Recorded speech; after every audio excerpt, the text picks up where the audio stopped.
Welcome to City Life. I'm Beverly Thompson. Go Durham, go Raleigh, go Triangle. No, it's not a new cheer. They're the new names for the bus system in each of those cities and the area. You may be wondering why the different look and what does it mean. Joining me to talk about the new design and what it means for Durham riders and others throughout the Triangle is Mark Ahrendsen and Lauren Parker. Mark is the director of the city's transportation department, and Lauren is a marketing manager for GoTriangle, GoDurham, and GoSmart. Welcome, Mark and Lauren. Thank you both for joining me. Thank you, Beverly. Lauren, let's get started with you. Okay. So what's behind the new look? Why was the change needed? Well, transit is at the forefront of residents' minds around the Triangle. And so with Durham passing a referendum a few years ago and Orange County doing the same, we wanted to show that transit was a big piece of what we were doing in the community. And so by visually connecting all the area systems, we thought that this would be a really great way to show that transit isn't just about the overall systems, is about how you feel about it as well. So I know you went through a long process, because I was a part of it, Yes. to determine what the new name would be, and Go was it. And Yep. Go kind of, it fits in before each city's name and kind of ties everything together, huh? Well, we have a history of using Go around the region. There is a real-time arrival system application called GoLive, which gives people estimates of when their bus is going to arrive. We've used GoTriangle in the past to cover all sorts of commuter benefits, and so it just felt like a natural progression. And plus, it's kind of motivating. Yeah, Go, get up and go. Yeah, I like it. So, Mark, Triangle Transit manages data and does so on behalf of the city, or I said data, which is now Go Durham, right? From your perspective, why is it important that the transit system throughout the region look alike, be consistent? I mean, was there any resistance in achieving this? Well, just to give you a little history, I think, I don't think a lot of people realize there are 7 transit systems in the Triangle. That is true. And several years ago, we actually collectively embarked on a study to look at consolidating these transit systems to perhaps get better efficiency out of the operations. And for a variety of reasons, the consolidation never happened. But what did happen is the system started working much better together in coordinating their services, coordinating their marketing efforts, all their planning work, and established a regional call center. So they started working cooperatively much better with one another and kind of trying to connect themselves better than they had before. And we felt that this unifying brand is just one more step in really trying to unify the services that these 7 systems provide to residents of the Triangle. So what was the process like on the administrative side then, in terms of notifying council or getting council involved or learning what their thoughts about this was? Well, we did. I think each of the participants felt that this rises to the level of policy makers where they need to weigh in on this, because each of these systems did have their own brand that they developed over many years, including data when the city took the system over 25 years ago. So I think one of the challenges in actually coming up with something to try to unify the multiple systems in the Triangle was providing that unifying theme or brand, yet still respecting the unique characteristics of each system. I think anybody wanted to totally give up their piece of their own brand yet.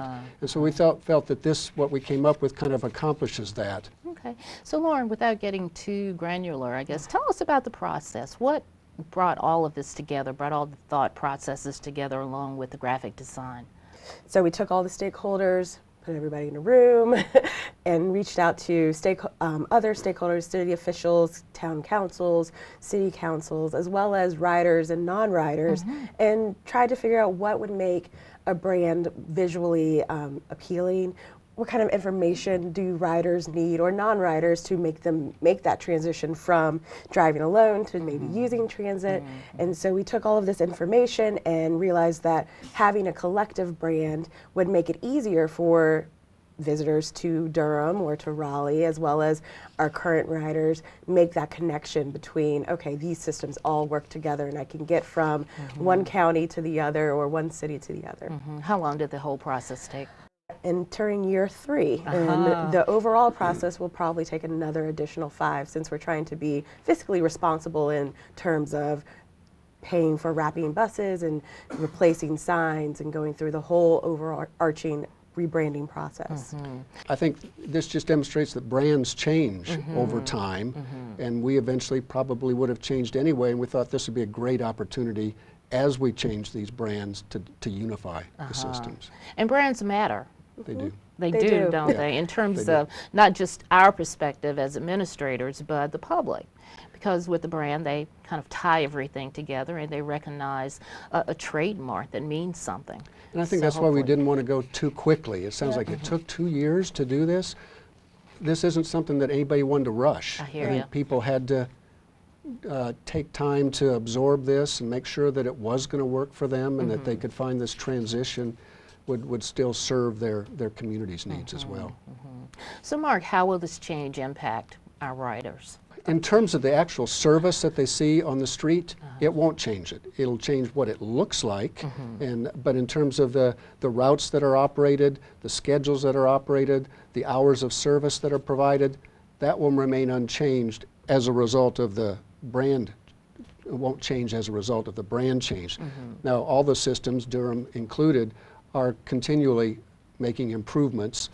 We'll continue to do that under the GoDurham brand. But has nothing to do with Has the- nothing to do with the service that people will experience on the street in terms of the routes, schedules, hours of operation. Okay. Lauren, in late March, Triangle Transit debuted the new name convention at a press conference. Tell our viewers what happened at the event and why you chose to announce the new name in this way. Well, we announced the event and the name in front of the DOT Public Transportation Department building because they were a huge partner in getting us to move forward and providing the platform to do so. So it only felt right to do that there. And that was the first time that people got to see all the buses together and see how they look the same and how it will connect around the triangle. Tell me what the colors are. We'll probably have some graphics so that people can see what the color scheme is for each of the cities. But So Durham will have the Durham blue that's in the flag and kind of gradients of that blue. Now GoTriangle was known for our bright green buses, and so we played off of that green, and so that green is a part of the gradient. Raleigh will have red, or has red buses. Cary, once they get on board, they will have their Cary blue as well. And then, so they all have the same pattern of triangles that connect, kind of pointing with we are connecting the triangle with all of these services, as well as it has a very clean and modern feel to match the personalities of each city. so people are immediately seeing Raleigh and Durham and Triangle Transit. Okay. By the end of June, our GoTriangle will have about a third of their buses completed. GoDurham is working towards having 20 by the end of 2015. And then GoRaleigh is working to have about 20 as well. So slowly but surely, you'll see more and more on the road. Yeah. As we order new buses, what I was gonna ask they'll you. come with the new brand and the new paint scheme.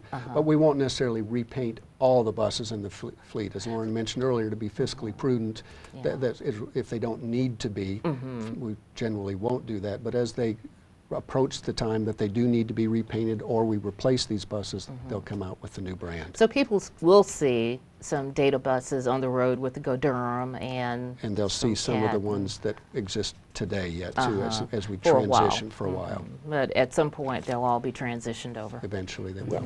Okay, all right. I'm sure taxpayers will appreciate that, and payers as well. So Lauren, what's the next step in branding the new Go family now that your press conference has kicked off everything, and what will people begin to see? The website is our next step. Right now we have a landing page up for GoTransitNC.com, which is our overarching brand, GoTransit. And then by the end of June, early July, we will have all of our sites pointing towards GoRaleigh, GoDurham, GoTriangle, and they will see more of that brand integrated across their brochures and signage just through our marketing efforts across the triangle.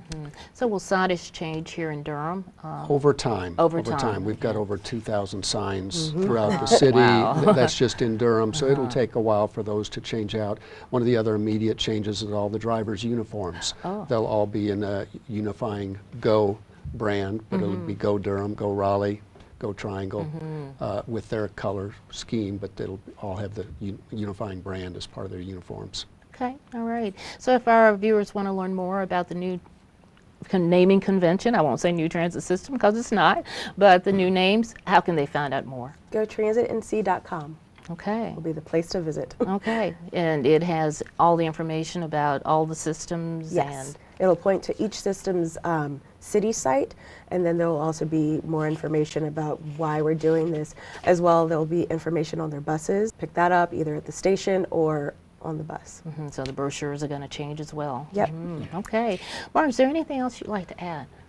GoDurham is still the Durham transit system. And as we just talked about, the service that you see operating out there today, that won't change. The look will be different. And we'll continue to make improvements to better serve the residents of Durham. But I think one thing that we're all mindful of is that Durham residents don't just travel within Durham. Right. Raleigh residents don't just travel within Raleigh. There's triangle commuting. And what we felt this was a great opportunity to use this unifying brand to help illustrate that and be mindful as we plan for improvements to our systems. That we're not just looking in each of our own communities, we're looking at providing connections throughout the triangle. And it has a connection to light rail in the future as well? Yes, it will. Yes, it will. Great. Lauren, anything else you'd like to add before we close it out? I'm very excited that we were able to get this off the ground. Thank you so much for having us today, and I hope that the riders see the shiny and the new and appreciate and are excited to get up and go. Wow, okay, all right. Well, thank you both for being with me. This was a very informative show, and I hope to have you back so we can see in a few months or maybe a couple of years or so how this whole thing has worked out. All right, thank you. Thank you. Well, that does it for City Life. Don't forget to like us on Facebook, follow us on Twitter, and watch us on Durham Television Network and on YouTube. Also, don't go away because immediately after this show, you'll get a sneak peek at what's to come in the next edition of Durham Magazine and why you'll want to grab a copy for yourself. I'm Beverly Thompson. Thank you for joining me to learn more about city life in Durham.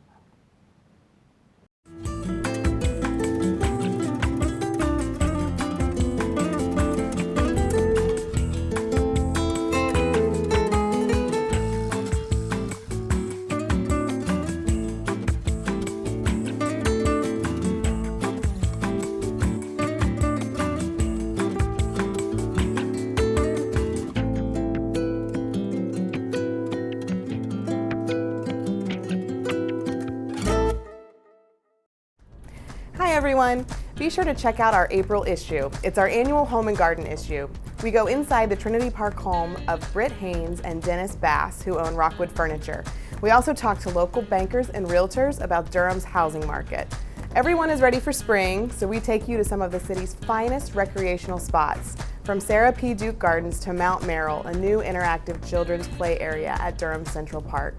We have a feature on MC Taylor of indie folk duo His Golden Messenger, and we go behind the scenes of 3 new Durham restaurants, Basan, Dashi, and Juju. You can find copies of Durham Magazine all over the city for free at grocery stores, coffee shops, boutiques, bookstores, and more. Or you can subscribe by going to durhammag.com. You can also read the issue online via our website. Thank you as always for reading Durham Magazine.